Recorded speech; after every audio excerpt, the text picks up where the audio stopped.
guys, Lucky Star Shi-Roku here, and it has officially been 3 years since I moved into my new flat. 3 years, that feels a bit balmy now, but yeah, it's officially been 3 years since I moved. So in this video, I'm just going to talk about, my experiences, of living here. So I'm going to be going over like all kind of things, like from nuances, mild annoyances, adaptations, and just basically anything in between. Carpets in the hallway and living room. Now, firstly, this might seem like a nice one. Don't get me wrong. I love carpet as much as the next person. It's soft, it's comfy, it's nice. So carpet in the hallway might seem nice on paper, but if you think about it for a moment, like carpet in the hallway right as people come through the main front door, with their shoes on, especially if they've been trekking through mud and God knows what else. So carpet, it might seem nice on paper, but if you think about the deeper, the bigger picture, you can probably see where it's not as great. See, the thing is, carpet's nice and comfortable on the feet, but at the same time, it's a pain to keep clean. If there's mud or stuff in the carpet, you've got to get a carpet shampooer out, or you've got to get a carpet cleaner, and that's a bit, it's a bit of a hassle. Whereas with laminate flooring, you can just quickly go over it with a mop and bucket, and it's just much easier to clean. So again, good idea on paper, but in practice, not really ideal. Also, there's these little dents in my hallway from where the workmen bumped the hallway when they were ripping my old kitchen out to put the new one in. If you see here, there's a little dent in the top hallway ceiling here as you walk in, and it's a little bit, it bothers me a little bit. It did used to be a bit better, but over time, like, the paint and plasters just fell off, and it's a little more noticeable now. There is another one, where is it? Here, there is another one here, but that's not as bad. But these are a couple things that have annoyed me. The fact that this just happened and they've just not done anything about it, which is a bit annoying. I have reported it, but so far, nothing. Next up, we have my doorbell. So I effectively have 2 doorbells now. One downstairs outside at the main door of the building, and then a doorbell outside of my main flat door here.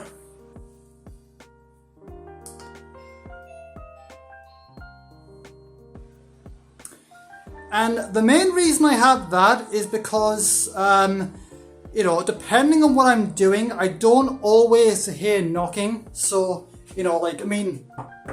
so imagine if I've got my fan. So imagine for example, I've got my power fan on here. I've got the door closed. I go in here. I've got my fans on here. I've got the doors closed. It's very loud. Maybe I've got music on, and chances are I'm not going to hear knocking. So the idea is that I've got that doorbell, so I'm going to hear it no matter where I am, what I'm doing, whether the doors are closed. I'm going to hear it no matter what. And I have done various tests, and I can say, I've cranked it up to max, so I can definitely hear it no matter where I am or what I'm doing. Okay, so this next one is a little bit of an annoyance. It's not an issue with the flat itself, as I did buy this couch myself. But the thing is, I think the retailer gave it the wrong bolt, the wrong screws or whatever. I think the screws that it came with are a little bit too small, which is obviously caused over time. These are the brackets that were holding the arm up, so the arms fell off. Now, it might look alright now. See, the arm is there, it looks fine. But the thing is, okay, imagine this. Imagine I've had a long day or whatever. I just want to sit down to relax. I sit down to relax, and suddenly I put a bit of weight on the arm, and this happens. Yep, and that happens every single time whenever I go to relax, sit down, lie down, just whatever. Whenever I go to just relax or whatever, it always falls off. So I think that means I might have to go to B&Q to get some bigger screws to hold the brackets on. Okay, next up, my kitchen. Now, don't get me wrong, I do love my new kitchen. I have had a new kitchen installed recently over the past couple of years, and I do love it. It took some getting used to, particularly the flooring, but I do love it. I do love my new kitchen. I think it's really nice and cozy. I love the dark wood counters. I love the beige tiles. I love the flooring. I think everything goes quite well. I think especially the dark wood countertops and the beige tiles go pretty well with my gold microwave kettle and toaster. So I do love the new kitchen, don't get me wrong, but there are a few little issues that kind of bug me a little bit here and there, like things that are missing that, from my old kitchen that I miss.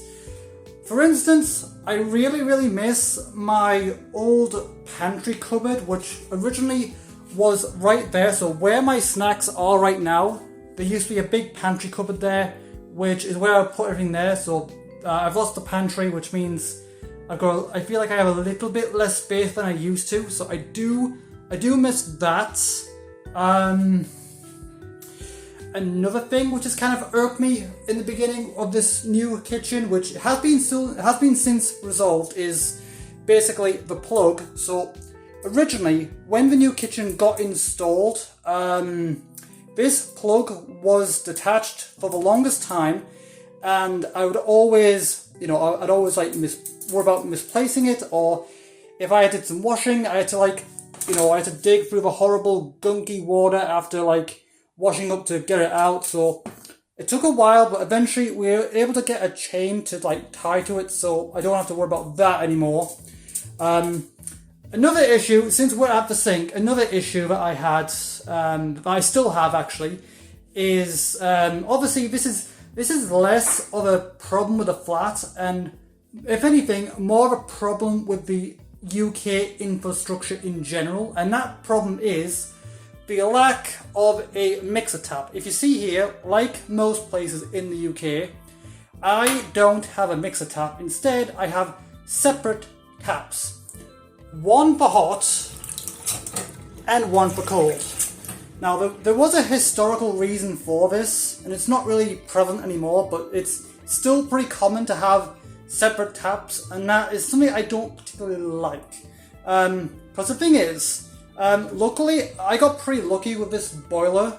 So you see here at the boiler, I have control of, the heating, the taps, and I have control of the tap heat, which is a lifesaver for me. So if you see here, I have marked the temperature of the water. So most of the time, I have my taps turned to here, to this point, most of the time. And basically, by having that, that's a comfortable temperature for me to wash up or wash my hands comfortably. But the thing is, if I want a bath, on that temperature, the water is fine in here, but only lukewarm in the bathroom. So that means I have to turn it up if I want a bath or something. So I turn it up. So I'll turn it up to max, then I'll go around the bath, have a bath, and then after that, I've got to remember to come back and turn that back to my preferred temperature, like so. Otherwise, I run the risk of burning myself the next time I go to wash my hands or do the pots after getting out of the bath, which...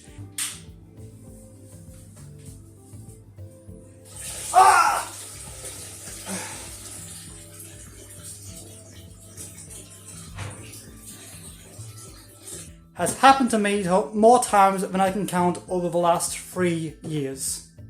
Okay, my next point of annoyance in the kitchen here is my washer.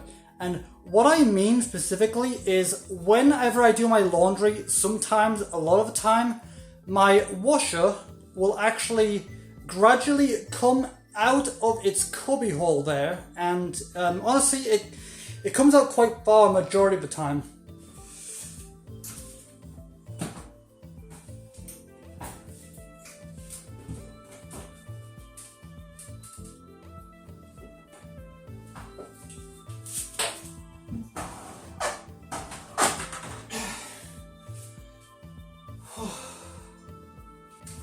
And the thing is, it's pretty heavy. It's pretty difficult to push back once it's out.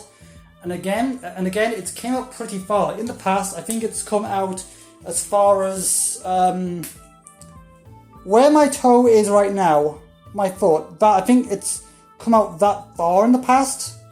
And obviously, it's pretty heavy. I'm not really that strong myself, and it's a bit difficult because my support hours have been cut, which means it's a little difficult to have help to push it back, which is a bit annoying. I did recently manage to push it back, as you'll probably see in the clip that I've just shown, but it was a hell of a fight. I'll say that much. It was definitely a nuisance trying to push it all the way back there. Okay, the next thing I want to talk about here is the view. Yeah, I do love this flat. Like, it's lovely and peaceful and quiet, and I can focus and I can work and all that kind of stuff. But if you look outside, you can see where you can see the view is a little bit, there's a little bit to be desired here. Like, it's a bit of an eyesore. Like, seeing all that overgrowth over there. If you can see, there's like a van over there which is buried by the overgrowth. There's a abandoned and kind of spooky looking house over there, like with the windows put through and all that kind of stuff. So it's, not really the nicest sight. If we go out here to the living room, you get a better view of it. All the scaffolding, the windows boarded up and put through, more scaffolding, another window put through, you see there. So it's obviously not the best sight, to be honest. It's a little eerie. It's a little bit to be desired. Now, granted, the sight out here can be a little better because it does attract a little bit of wildlife. On occasion, I have seen a couple cats and even a fox wandering around here, which is nice. So it's a bit of a double-edged sword. It's nice when there's wildlife around, but most of the time it's just an eyesore to look at. Okay, next up, the bathroom. There's a couple of things here that I've noticed. Now, if you look at my bathroom, one thing I've noticed here is the lock on my bathroom it's reversed. It's put on the wrong way. If you see there, the lock is red, which usually indicates occupied, but if you see here, it opens. So the lock was put on the wrong way. So if you see there, it's red, which usually means occupied, but if I twist the lock here, as you can see, now it's gone white, which means unoccupied. So the lock has been put on the wrong way. And that's not the only thing I've noticed about this lock. As you'll notice here, my bathroom door is locked. Now, first of all, you might be asking, how did I manage to lock it from the outside when I live alone? Well, that's kind of what I want to show you next, and it's a little questionable if I'm being honest. So anyway, what I have here is I have a 20 pence piece, and if you notice here on the locking mechanism, there's a little gap or a little hole, a little notch right here. And if I just wedge the 20 pence piece into that notch right here, as you know, it's stuck. And if you look, as I turn it the right way, and as I turn it, you'll notice I am able to unlock the door from the outside. So yeah, that's a little concerning if I'm being honest. Not really for me, since again I do live alone, but that basically means anyone with a 20 pence or a 50 pence piece can basically force the door open from the outside, which is a little concerning. Again, not a problem for me since I live alone, but you can probably imagine why this would be a safety and privacy concern. Okay, now we go into the actual bathroom itself. There's a couple of things in here of adaptations I've made here and there. So, firstly, so basically, originally the pull cord came down much further, and it would annoy the crap out of me. Like, after being in the bathroom, I was like, grabbing some glue roll, the cord would like dangle over my shoulder or like tickle my nose or something. So I had someone tie it back for me, so it doesn't come down as far, which is a lot better. It doesn't annoy me as much. I've just got to remember that it's a little higher up now. Yeah. Also, I've put a little light here, so obviously if I come in here to use the bathroom, like when I'm still half asleep, obviously I don't want to turn on the main light because that like disrupts your sleep cycle and wakes you up. So I've just put a little LED light just for that. So yeah, there's that. Also, I've put a couple of things on top of the toilet water tank here. This is just basic for putting my rings and glasses in while I'm in the shower. So that means as soon as I'm done with my shower before recording, I can just put them back on like nothing, just to speed up the process a bit. In regards to another pull cord, this pull cord is for my electric shower, which also produced a bit of a problem because sometimes, a lot of the time when I would walk in, when there was two pull cords, a lot of the time I would instinctively go to pull this one by mistake, thinking it was the light, and instead it would turn the shower off or on. So I basically tied it back with some duct tape, out of sight, out of mind, so I can still access it, but I'm not going to immediately pull it by mistake. Okay, and basically what I've done here is I got a little mirror here for when I'm shaving, because I find it, I prefer to shave in the shower just because it's less messy, because all the hairs go into the bathtub and I can just wash it away with the shower head. It's much cleaner. So I've got a mirror here. That's only temporary. I am thinking of getting another wall mirror for here, but that's just some for the meantime. And I use an electric shaver just because my skin's a bit too sensitive for wet shaves. I know electric shaves aren't the best, but I am thinking of getting like a more safe electric shave. Just again, these things take time. Again, these are adaptations that are just gradually happening. Nothing's done in a day, and I'm just taking things one step at a time, pretty much. Another thing, I was gonna have more things on the wall, like my glass here, but unfortunately, the walls aren't brick. If you listen to this, the walls are pretty hollow, so they're not strong enough to really have anything super heavy on them. So that means I've had to use I've had to kind of improvise a bit. Like I've got the loo roll holder down there, and instead of the towel rail, I just put a towel down here so I can use it when I'm washing my face, or if I get soap in my eyes while I'm in the shower or in the bath or whatever. So yeah, not ideal, but I make it work. And that's also where I keep my towels, my main towel for when I get out of the shower or bath as well. This is a somewhat recent adaptation that I've made. Basically, I've recently switched my sleeping position, so I used to sleep at the headboard, but now I've started sleeping away from the headboard, and I found this has significantly improved my sleep quality because the thing is, I'm adding this. So basically, this is the view that I had when I was at the headboard. If you can see, there's a couple of lights right in front of me. Like there's the standby lights on my laptop, there's the light on my TV, the LED lights of my clock, and that would shine directly in my eye line when I'm trying to sleep, which obviously is not great when you're trying to sleep. So what I've done is I've moved my pillows over here and I've started sleeping flat away from the headboard. So when I'm sleeping like this, obviously no lights. I mean, there may be a couple lights over there, like the surge protector lights or whatever, but there's significantly less light when I'm trying to sleep here, which has significantly improved. And I think also sleeping flat has helped me out a lot as well.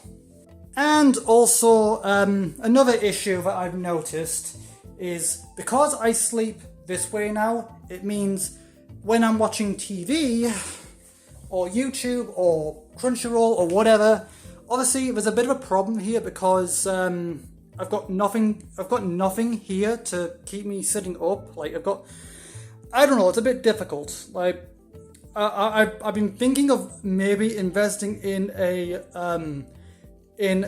husband's reading pillow or something. If you guys have any ideas what to do in the meantime or whatever, please let me know in the comments. But yeah, basically, when I'm watching stuff or whatever, it's a bit difficult because there's nothing back here now to keep me propped up. Okay, another thing that I've noticed about this flat, like, don't get wrong, I do love the flat, but the ventilation's not particularly great.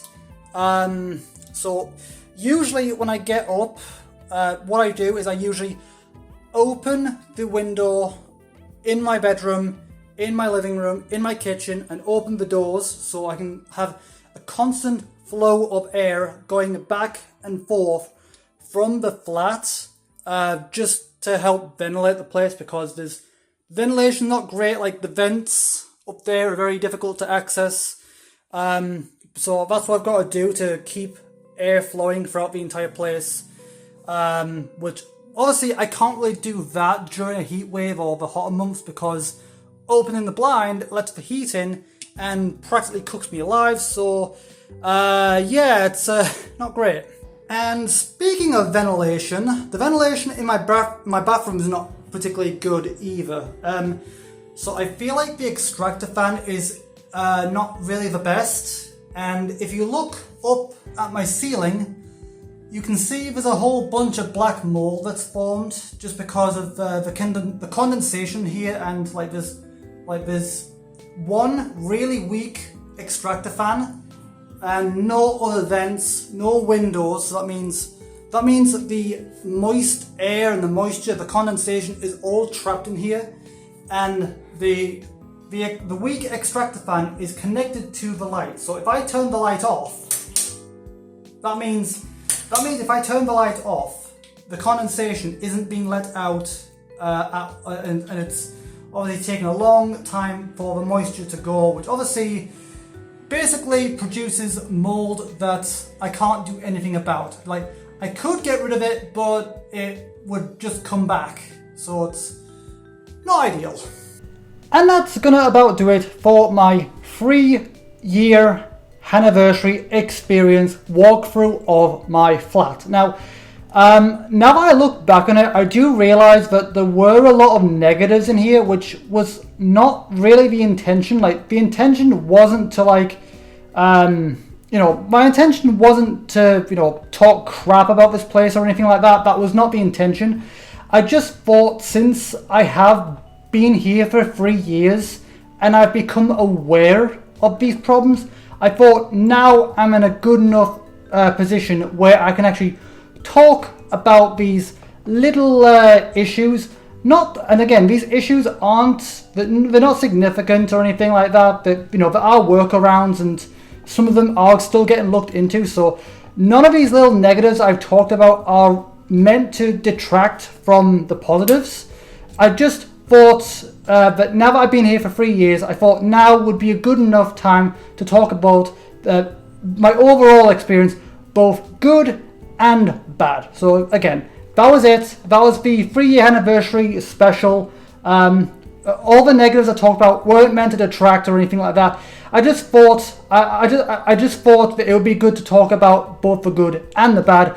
But again, I hope you guys enjoyed my little anniversary special for my 3-year moving anniversary of being in this flat, and I hope you guys look forward to me recording a lot more videos in the years to come. Until then, have a good day, you guys.